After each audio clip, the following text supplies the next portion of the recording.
This is my first crochet project and it's a patchwork cardigan, but after this video was filmed, I made another crochet project, which is this really adorable frog bag, and it's listed on my Etsy, so please check it out if you want to support my small business.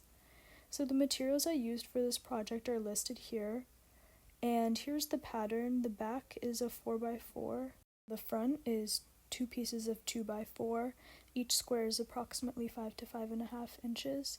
The sleeves, 3x4, 2 pieces left and right, and overall this gives a pretty chunky look. In total, that's 12 white or beige, 14 squares of dark green, 14 squares of brown, and 16 squares of green, for a total of 56 squares.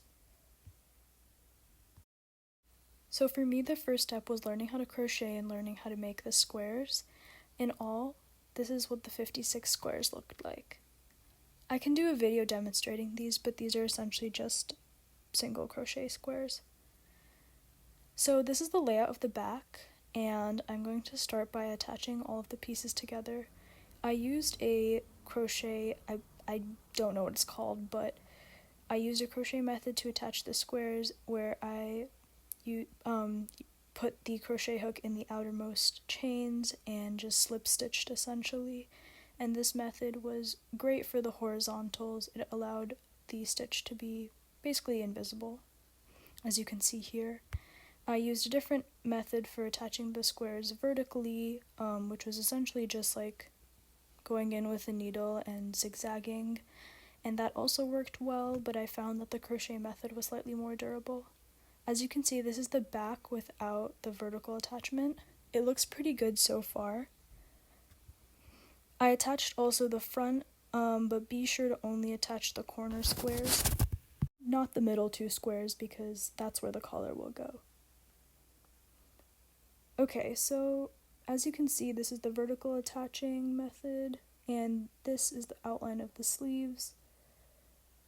The next step is the arms, of course. So for the arms, I did essentially the same thing. I made myself a panel and then folding it in half and doing the same horizontal attaching method to make the sleeve cylindrical shape. As you can see here, it turned out pretty good as well. And overall, this is what we have so far. Now we're going to do the same thing on the other side with the sleeve. And for attaching the sleeve, I just used the same vertical weaving method essentially, and I went in and out zigzagging.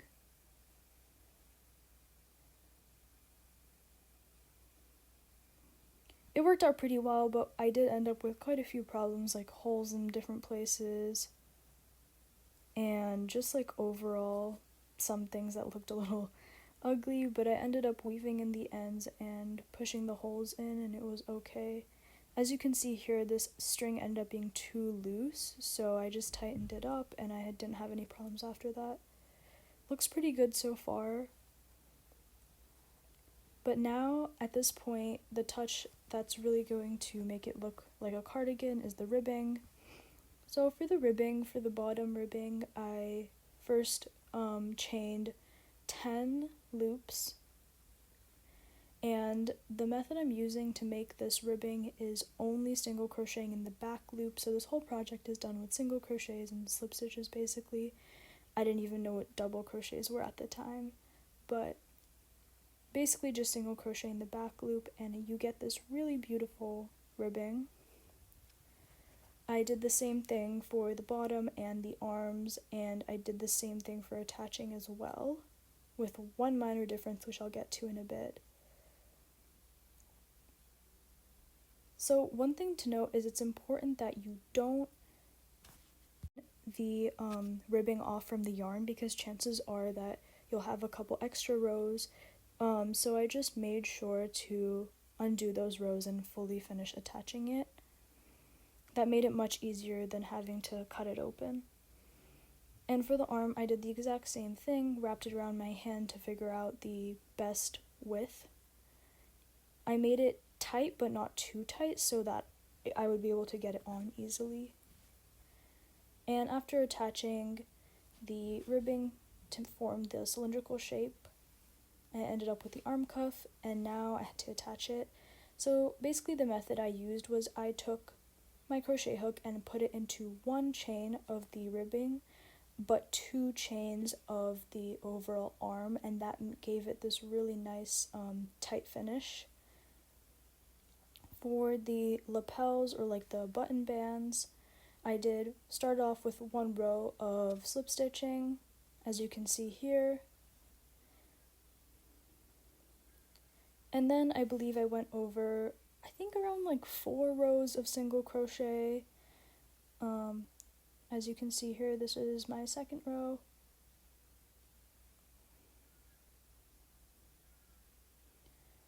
So after 4 rows, I took safety pins and positioned the places where I wanted the buttons to be for a total of 5 buttons equally spaced apart. And then I began working on the other side, and I just skipped 3 loops, and I chained those and then skipped 3 loops to make the buttonholes.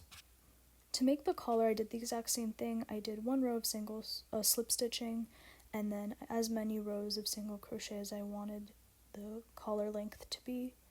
Overall, this is how the cardigan looks so far without buttons and without weaving in the ends. So finally, for the finishing touches, I had to sew on all the buttons. I used the same yarn because I thought it would look pretty clean and neat, and it definitely did. And then I weaved in all of my loose ends. This took so long.